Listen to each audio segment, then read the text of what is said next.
Слушай какво ще ти кажа. Най-голямата борба, която водиш, за да успееш, не е конкуренцията, а борбата с самият себе си. Ти си ключът, който отваря всички врати. И колкото по-рано си го уведомиш, толкова по-скоро ще успееш.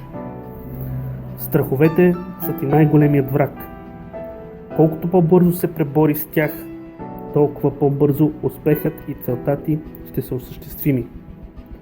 Работи здраво и никога не се отказвай от мечтите си, колкото и трудно да е.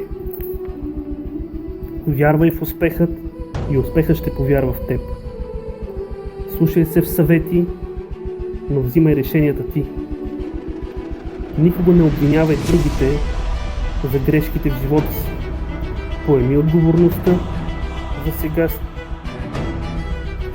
и продължи напред. Съдба не съществува. Ние сами си ковем бъдещето. Това, което хората си мислят, че е съдба, всъщност това е отговор на молбите ни към Бог. Не може да се развиваш, ако не се учиш. Няма да успееш, ако не си постоянен. Искаш успех, ето ти начин. Сам решаваш дали наистина го искаш. Ти си на път.